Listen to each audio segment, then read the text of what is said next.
candy. Dragula Titans recap in whatever time I get done talking episode 5 because this episode is hot. The monsters walk back into a disco ball and a drag backdrop and stars, and you don't really know what that's even supposed to be. I mean, you find out later what it's supposed to be, and they don't really incorporate it, so they move on to their produced checking in moment. So how's everybody feeling? No one cares. Moving on. Of course, they recap what happened last week, blah, blah, blah, but the editing gets a little funny here. I don't know if they meant for it to be kind of funky, but it seems like nobody's talking to anybody. It all seems like it's just sort of all over the place. In the midst of all this, two very interesting things are said. Abora says last week was the only time the Boulets was going to have to get Victoria Black out of the competition, and I kind of agree with that. Even though Victoria Black's was low level last week, it still wasn't bad. So I think the only time that the Boulets can get rid of Victoria was last week, so it better be her. She's not wrong. And Eva Destruction says that Victoria is a friend of hers in the competition.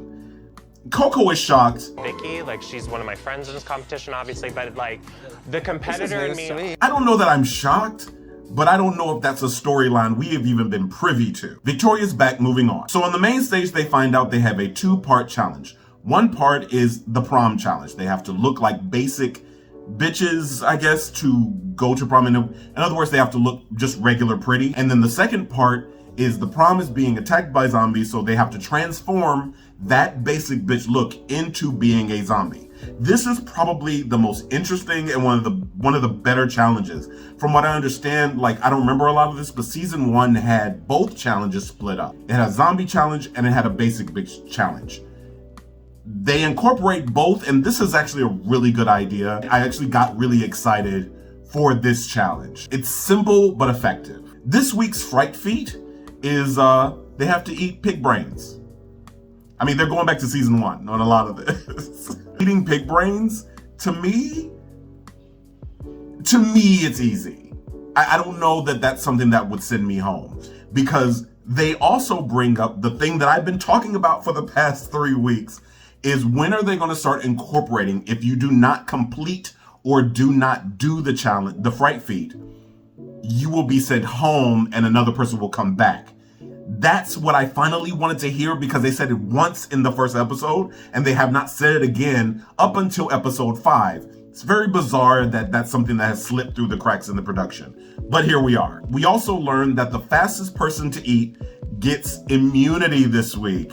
Now, immunity is something that these drag shows don't really do anymore. So for them to implement immunity, I'm here for it. Eva goes full Tasmanian devil and eats everybody under the bus and wins the challenge, which means she is safe this week, which is probably good for her if we get into what happens later. Melissa B. Fierce and Eva Destruction go to the cauldron for yet another produced moment. I told you, Melissa B. Fierce is their produce girl. She's not really a shit starter, but she's the person that's gonna bring up the shit. Her and Coco Kane will bring up the shit. Coco Kane will dismiss you, while Melissa B. Fierce will keep it rolling, and I think that's why they like her.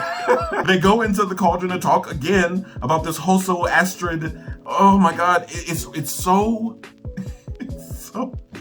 this Abora Hoso Astrid thing. Oh my God, it really comes to a head in this one. The pimple is popped. I think people are sick of their shit and they are ready for at least one of them to go so that something can give, and baby.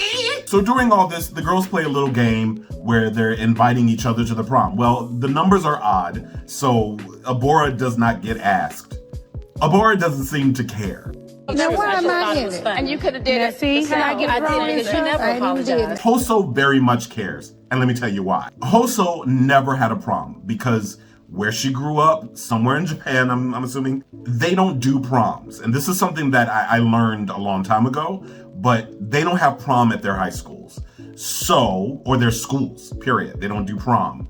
So she has no concept of what it feels like or what it looks like to have that pecking order the hierarchy in high school where people are chosen because of the way they look or the way they act or the way they dress or any of that stuff. She has no concept of that. So she gets in her feelings when Abora is not picked. Abora, again, does not care.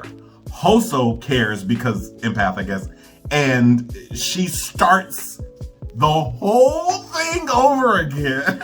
Even she has to say that she started some shit. I was trying to make sure that Abora was comfortable in a situation that I could potentially see turning into something bad, but maybe I just made it worse. But she only says it to us. She does not say it to the workroom, which makes Coco say some shit. So wait, hold on a second. So is that what all of that was this whole time? Y'all over there kiki and a cuckooing over that? Yeah. I know you fucking lying. Girl, it matter. Carry on. I regret asking. Proceed as you may. Ciao. On the sidelines, Astrid asks Victoria if she sees them in the top 3 together. Victoria lies. How do you feel about, like, potentially us being in the finale together? I would like to see you there with me. Yeah? Is she in my top 3? No, but how do you tell someone that when they're sitting across the table from you? In the workroom, everybody's ideas look really, really cool, but it's something Melissa does at the beginning, and maybe they just edited this way, but Melissa really shows people how to make latex skin, and I think that's something that is really beneficial on behalf of the show. They're showing people, yes, these creators can do stuff, but let's show you at home how you can also create this. Not create this look, but create this thing, this application that I'm gonna do. Now, Melissa's didn't turn out great, but at least she showed us how to do it. Now it's time for the floor show. The boulets look good. The wigs are nice. We find out that this week's judges are horror icon Barbara Crampton, who was in Reanimator and Chopping Mall. I mean, she went from like she was in soap operas back in the day and then just started doing like horror. And she's one of those sort of underappreciated horror icons, and we need to give her flowers. Also, we find out that, Tenerife Dew is back. Tenerife Dew. I fucking love Tenerife Dew. Tenerife Dew. If you don't know who Tenerife Dew is, Tenerife Dew. Google her. I'm not about to sit here and give you her credentials. So we get to the floor show, which I have to say, this has to be the best floor show of the season. This might be one of the best floor shows of the entire show altogether. 5 stars. This is definitely one of the best. These girls went ham. So some of my favorite looks, actually, I love Melissa B. Fierce's first look. Fucking stunning in that blue, and she really changed the game because everybody else was doing kind of pinkish. Her transformation was a little funky, but her performance, oh my God, she performed the fuck out of this. She didn't look great as a zombie, but she performed the fuck out of it. Another one of my favorites, ironically, was Abora. Yes, she did not do the challenge. She came out as a cheerleader, which was not the challenge. She was supposed to come out as like somebody going to prom or somebody like being the wallflower prom or something. Prom was the theme, and she came as a cheerleader, so she didn't really do the job, but I liked the look, so she's in my faves. Also, her transformation was out of control. I also enjoyed Hoso's. Hoso was actually very pretty. You could still recognize her in the makeup, and the judges brought that up. I think they were sort of tugging back and forth about whether or not that was a plus or a minus, but her transformation was not. I mean, Team Coco Kane. She would have won this episode. She would have won this challenge if it wasn't for Victoria Black. Victoria Black, again, fucking movie magic. This bitch has the budget. She came out and said, oh, you want a zombie? You want prom? I got you. I got you. I can't even front. Victoria Black showed her ass this week. But Coco Kane, as usual, was high level sexy. It went from beautiful prom, 80s prom gown to, I mean, it was over the top too. It was like this over the top 80s prom gown to this sexy S&M loving the dead body that I'm in kind of sexy zombie thing. I loved it. So we find out, unsurprisingly, that Victoria wins. Yas Queen, Skinny Legend, Versace boots the house down. Slay Queen, Hunty Mama, and Oop Daddy work. Bravo, bitch. However, they also tell Victoria that because she won, she has to choose the bottom two. I'm dead. I'm dead.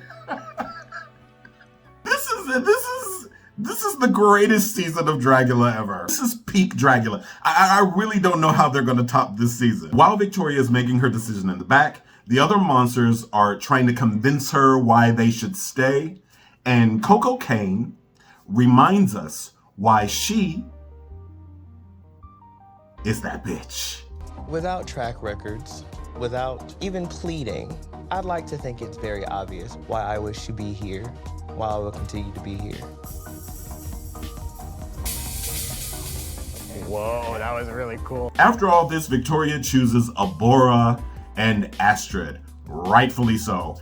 Get one of these bitches out of here so we can focus on the challenges. Although I'm sick of the whole thing, I'm wondering what they're going to talk about after this, because this is the only thing they focused on in 5 episodes. So what in the fuck are they going to move on to? Because they have to move on to another plot. And we find out that Abora goes home again. And finally, what is this, like her 4th time in the bottom? I'll see you next week. Candy, candy.